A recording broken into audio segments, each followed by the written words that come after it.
Hello there everyone, a quick update on the jobless claims, and this is something that we've been waiting for, guys and girls, very much. And in this video also I have some very important data I really want to share with you, so stick around till the end. There's very important stuff you really don't want to miss. It's really cool stuff.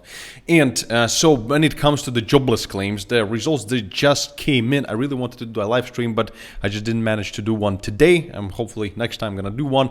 And just make sure to subscribe, hit that notification bell, and call me Mr. Spot On down in the comments, because I'm always spot on with all this information for you guys and girls, and I'm the first one actually making a video about this. So anyway, we have the jobless claims coming in at 222,000 when the forecast was 225 and the previous was 225 to 226. Well, actually 225 right here.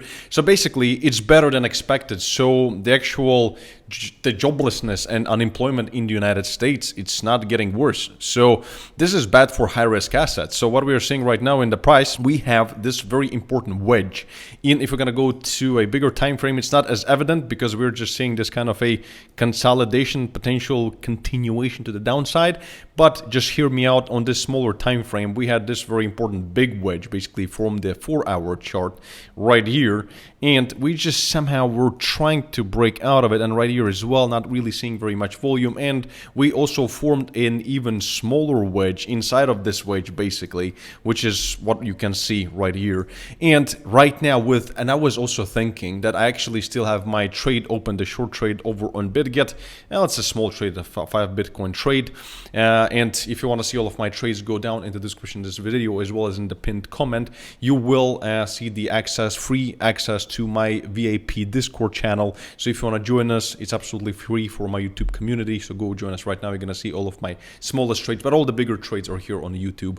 So anyway, as I actually said in my previous video today, that if we're going to see very strong, jobless claims that everything is great and Fed can keep tightening, then we most likely going to see a break to the downside. So as of right now, if we're going to see a close below, again, I already have a short trade that's been there for some time.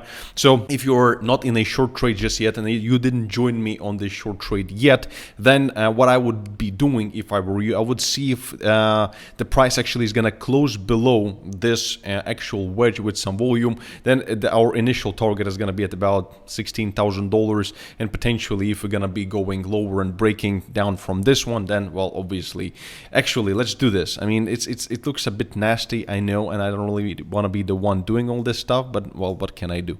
So this actually puts our target at about $14,000, unfortunately, and with these very strong jobless claims, I wouldn't be surprised if we would go down. Again, not financial advice. If it's going to turn, and I'm going to tell you, if it's going to go up and it's going to close above, I'm going to just close my short trade with 0 loss. That's how I love to do these things, and I'm rarely taking a full-blown stop loss. So you shouldn't be doing these things either, because trading is difficult to predict. This is the best way to do risk and money management. Now, let's talk about some very important stuff, because also it's important to see that right now we are seeing some kind of a down move also in S&P 500, and with this kind of, again, jobless claims could keep actually going down again more and more.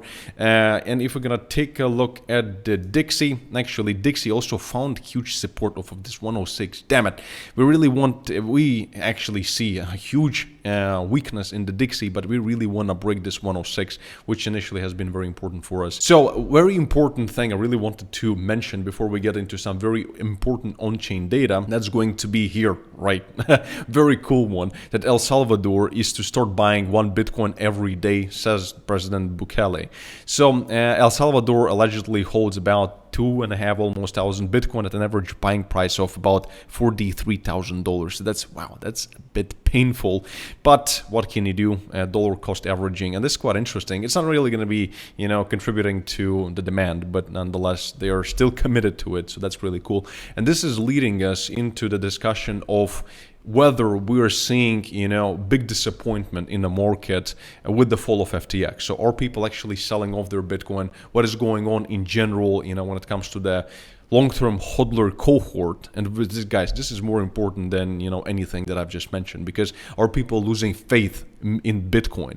And in this long article, they're looking at very different things and comparing very difficult graphs, but I'm gonna just summarize it for you in very simple layman terms, because this stuff will take me an hour just to go through. Just in general, what is most important is actually this chart right here, which shows, and I've highlighted most important stuff, that here we can see that overall the net buying power of stablecoins on exchanges has increased by 4 billion. So people are moving actually stablecoins to exchanges, and this demonstrates that despite market turmoil, investors appear to favor holding trustless Bitcoin and Ethereum assets rather than centrally issued stablecoins at this time. So it's actually good. So this is quite an intriguing signal and could be argued to be a constructive sign of confidence in the base layer assets and a case for the market seeking safety in self-custody.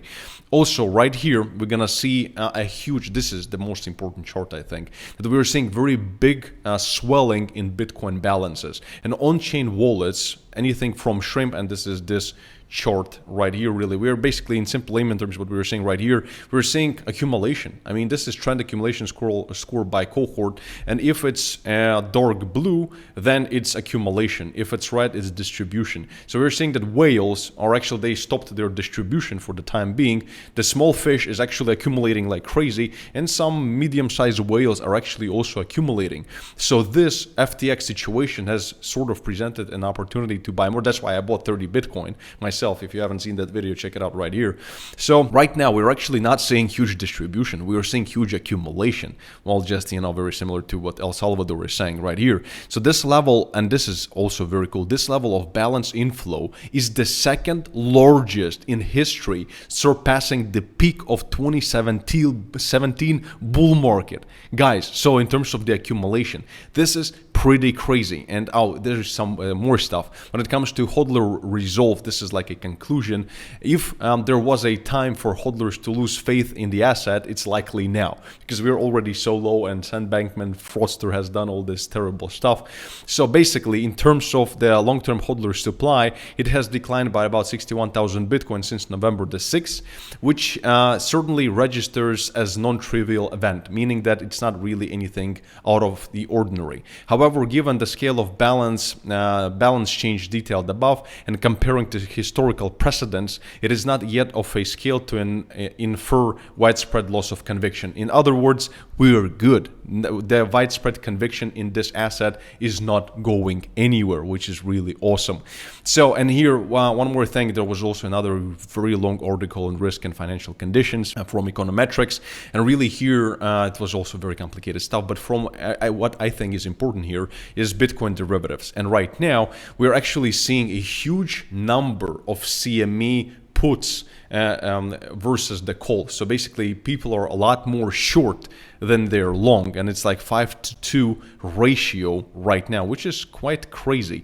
And if we're going to take a look at the options market right here, then we're going to see that people are actually starting to bet on $10,000 level. So there is a lot of downside pressure, like shorting pressure on Bitcoin on CME derivatives right now. So you can see it right here by the blue, it's shorting ones, and the red ones is the longing ones. So a lot more people are short. But the thing is that when we're seeing, and you know, you could say that, oh, Thomas, but this is like so terrible.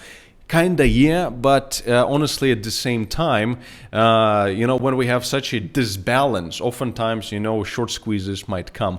The only problem that we are seeing right now is really the jobless claims that just opens up the road for Fed to keep tightening. So for this reason, could be a bit iffy.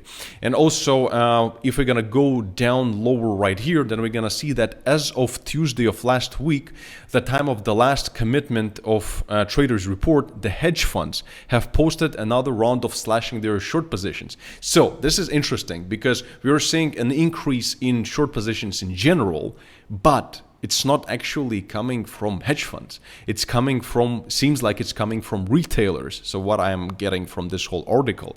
So this means that there could be some kind of a short squeeze potentially, because if hedge funds are starting to slash their short positions, so they're already thinking that, okay, maybe we're not going to be going much lower. But again, the situation might change when we're going to see the updated data when it comes to the time after the collapse of FTX. So in general, what we can actually conclude from all of this is that short term, yeah, because especially of the jobless claims, we might see some downsides. So let's take a look at what is going on in the chart as of right now.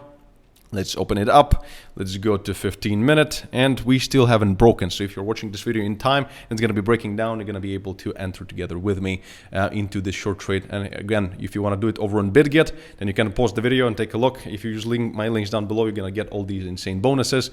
But in a long-term perspective, the hodler's resolve is strong, and we are seeing huge accumulation actually right now from all the biggest boys and as well as the smaller ones. So this is what, you know, puts everything in perspective. Guys and girls, join my free Discord channel, link down in the description. See all of our trades, all the smallest ones, all the bigger ones are here on YouTube. Check out this course on crypto that I've done for you guys to learn how to actually trade. And as always, peace and love. Thomas Krallo, stay smart, stay rich, and I'll see you in the next video. Bye bye.